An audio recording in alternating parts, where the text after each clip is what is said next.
Right boys, welcome to the 11th video on my channel. So we've ranked League 2 fans, we've ranked League 1 fans, and it's only right that we do the Championship as well. So I'm going to be ranking these fans based on how good they are at home, how good they are away, and essentially how good they are in general. At number 24, we've got Oxford United fans. I think there's no question that's by far the smallest fan base in the Championship. The home attendance seems to be decent, but obviously it's a very small stadium. But saying that, the atmosphere is usually nothing special. And the same can be said for their average away turnout as well. At number 23, I've got Charlton fans. Charlton's average home attendance this season is 21,981, which is pretty good. But that has gone up 6,000 from last season when they were in League 1. And while they average more fans in the stadium is much bigger than Oxford's, the atmosphere is still not great. At number 22, we've got Blackburn. Ewood Park, what a lovely stadium, but my God, empty seats galore. Not all Blackburn fans are bad, some are very loyal, and I've stuck with the club through thick and thin. But the issue is Ewood Park's half empty most weeks, and has been for a few years now. I wouldn't say the atmosphere is good enough for me to bump up the table a bit, and their away support is average. At number 21, this is going to surprise a few people, but I've put QPR. In the 60s, 70s and 80s, football support was more local and working class. QPR, being a West London club, had a strong identity within the community. And Loftus Road had a reputation for being a tough place to visit in the 70s and 80s. And going into the early 90s, the away support from QPR fans was phenomenal. The club had a solid following that would travel up and down the country, and I feel like the dedication stood out more because the infrastructure and ticketing weren't as easy as it is today. But the issue is, we're judging their fans off the present. I feel like a lot of older QPR fans would admit that the modern support is more passive. While attendances are still decent, they still average about 16,000 fans a game when the capacity is 18,000. Not amazing for the Championship, obviously, but in comparison to the stadium capacity, it's not too bad, and obviously they're not in the Premier League anymore. There's just an atmosphere issue now, and it's not as good as it used to be. And same can be said for the away support, but at the same time, it's not horrendous. So why am I being too harsh? At number 20, we've got Preston fans. Now, Deepdale is mostly quiet week in, week out, and I don't think you ever have or ever will hear someone say,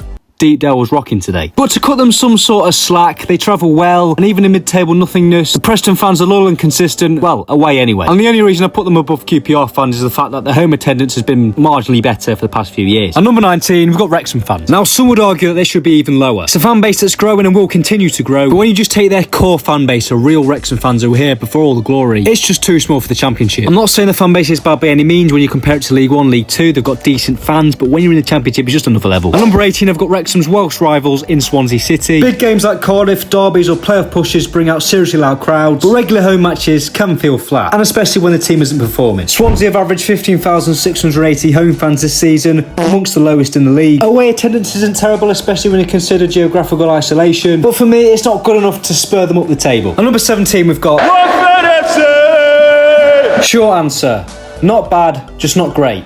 And I'm not talking about Troy Deeney either. At number 16, we've got Hull City fans. Apparently the world's most stupidest club, but definitely not the world's most stupidest fans. Of course, there's no short-term risk of the club potentially going into administration like other teams, but even so, what's going on behind the scenes behind the club is still nothing short of a joke. And the fans have got to deal with that. The home atmosphere at the MKM Stadium fluctuates wildly depending on form. It's loud when there's momentum, but depressingly quiet when things go south. Now, in terms of away support, again, it's generally hit or miss. Good turnouts for big games and derbies, but noticeably absent for longer, lower stake fixtures. Often labelled as quiet travellers. Present, but not vocal. At number 15, I've gone for Bristol City fans. Now, I feel extremely harsh with this one. Their home attendance has been very good this season in 23,053 fans, which would put them 12th in the league if we were just going off that. Which is actually brilliant when you consider they've never actually been in the Premier League, held back by years of underachievement, and some say maybe living with a second city syndrome. But for me, it's just not a top fan base in the Championship. As fan bases go, Bristol City fans are relatively calm, no real reputation for any hostility, no ultra-aggressive away following, and there just isn't that edge of an intimidating home vibe. I'm really sorry. On number 14, I've got Stoke fans. The cold choose United Stoke cliche, it exists for a reason. When the place is rocking, it's pretty hostile. The stadium can be flat through long runs of bad form, but when they're up for it, few places in the Championship can match it. But I feel like too many home games in recent years have felt like going through the motions, and I know for a fact that a lot of people are going to disagree with this one. On number 13, I've got Norwich fans. Polite, loyal, and decent in numbers, but lacking edge, hostility, and that kind of fire that makes the fan base legendary. Carrow Road's more of a Sunday afternoon vibe than a Saturday war zone. It's full most weeks, but the noise levels are wildly inconsistent. Norwich fans are very loyal though, with strong season ticket numbers and a constant engagement with the club. Away support is decent. Norwich is obviously geographically isolated, so credit where it's due. Hardcore fans do the miles, but even with the effort, their away ends rarely stand out. Quiet, mild, and easily drowned out by bigger northern clubs. On number 12, I've gone for West Brom fans. Solid, loyal, and better than people give them credit for, but rarely exceptional and often living in the shadows of louder neighbours. Whoa, hey. Hawthorns is obviously a compact, historic ground and it can generate real noise. The Smethwick End especially can be proper rowdy, but the average home atmosphere often flat, especially when the football team's slow or the team's coasting mid-table. And the brutal truth is, it can be bouncing, but far too often it's polite clapping or mild groaning. And the away support is decent. At number 11, we've got Coventry City fans. The Coventry Stadium is big and modern, but you don't think of it as an intimidating ground to go to. And when the team's poor, the place empties out fast. And that's when it can get really quiet. The truth is, Coventry fans are capable of creating a massive atmosphere at their stadium, but they're too inconsistent to be feared week in, week out. But with that being said, their away support is second to none. And for me, that's what's largely keeping them at this spot in the list. Because on the face of it, 11th might not seem like the best place to be, but there's some very, very good fan bases in this league. I'd say it's one of the strongest away followings in the Championship, pound for pound. They travel in big numbers, even during the League One years and the Stadium XL periods. Not always the loudest, but they turn up and they care. Now moving on to the top 10 Championship fan bases this season,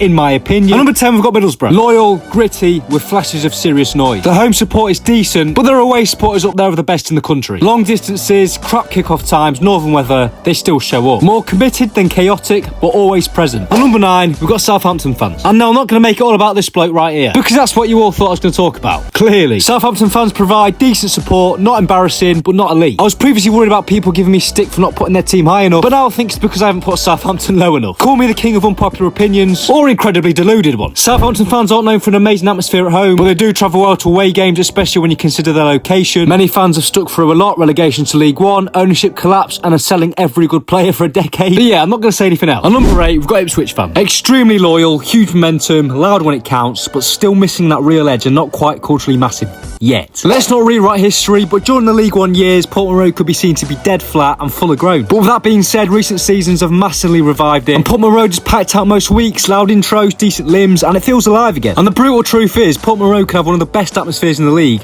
but it's form dependent. Without success, it dips fast. To be honest with you, I would say their away support is better than home support. Ipswich's away following has been top class for years, even in League One. Always big numbers, always vocal, always passionate, and not just for glamour size. At number 7, we've got Derby fans. There's a bit of a stigma around Derby fans, and they can be quite entitled, they think they're bigger than they actually are, and sometimes act it.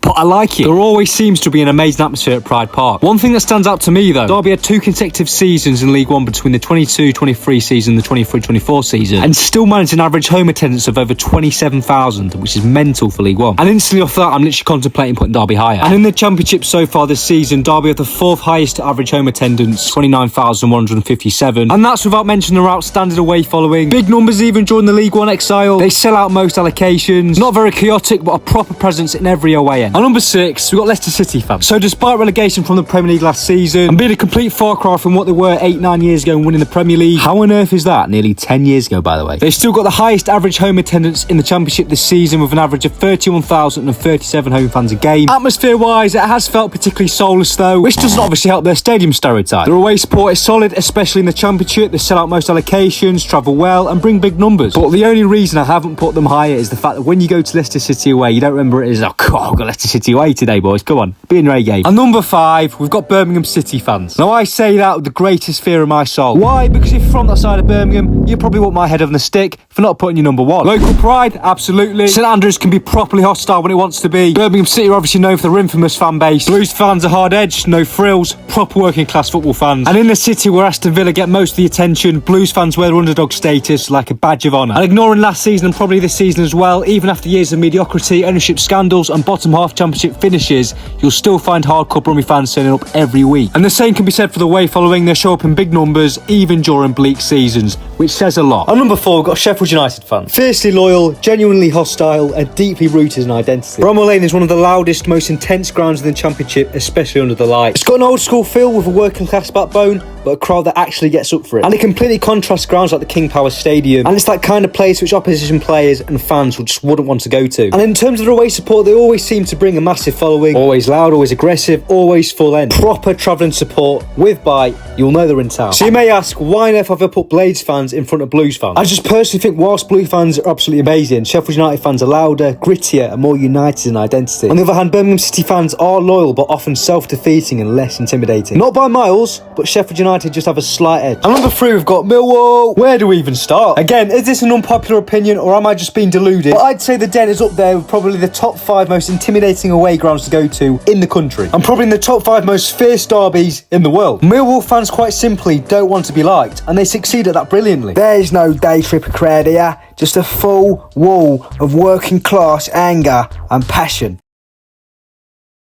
Anyway, travelling Millwall fans are loud, confrontational, and always turn up, even if the team's useless. They're not the biggest numerically, but they'll always make their presence known wherever they go. And one thing I've specifically noticed are one of the few sets of fans who can simply rattle a home crowd just by arriving. No one, literally no one, confuses Millwall's fan identity. Their unofficial motto, "No one likes us, we don't care," is not a gimmick, they live it. And honestly, that's powerful. And number 2, we've got Sheffield Wednesday fans. Let's take away all the sleeping giant stuff, take away the sympathy for what's going on at the club at the moment, but where do we start? Unreal loyalty through absolute chaos. The last 15 years, disgraceful management, relegations, financial collapse, points deductions, owner meltdowns, and yet they still come in numbers, they still sing, they still believe. Relegated to League One, they still brought 20+ thousand to Hillsborough every week. No fan base with that much suffering has stayed this loyal, this loud for this long. That kind of undying support for a garbage football earns massive respect, and lesser clubs would have crumbled. Proper away support wherever they go, whether it's Ipswich, Plymouth or Stoke, they travel in numbers and bring serious voice. Their travelling armies are also among the most consistent in the EFL. Sheffield Wednesday fans aren't just casuals, they're deeply embedded into it. And you've got to think they've had no major trophies since 1991, no real success in decades, but still one of the best supported clubs in the country relative to success. It just says everything about the depth of support, not just surface level hype, and just that level of support without silverware is much more rare than people realise. And to cap off the best fan base in the Championship this season, and number 1, we've got Pompey fans. Now, why have I put them number 1? Why have they got better fan bases than the likes of Sheffield Wednesday, Millwall? Now, most fan bases would have walked away if their club fell from FA Cup winners to League 2 insolvency in 5 years. I mean, Pompey fans literally own their club at one point. Fratton Park is an absolute cauldron. It may not be big, but it's terrifying when it's bouncing. The Milton End, the North Stand, the Wall of Blue, and the constant chants. It's old school English football, hostile, loud, and soaked in history. And the brutal truth is, no ground in the Championship gets louder per se. End on. And the away support is ridiculously consistent. Even in League 2, Pompey will take in 2k plus fans to away days like Accrington, Carlisle and Rochdale. And it's safe to say, they're not the quietest either. Portsmouth fans are quite literally everything modern football tries to sanitise. Tribal, angry, loyal, loud and proudly working class. They've lived through nightmare scenarios, carried the club themselves and still produce some of the best atmospheres in the country, not just the Championship. And for me, hands down, the best fans in the league. But anyway, yeah boys, I'm going to wrap up the video there. If you are a Championship fan, I do hope you're not too annoyed with the ranking. And please feel free to comment down below where you'd put your team. But yeah, see you in the next one.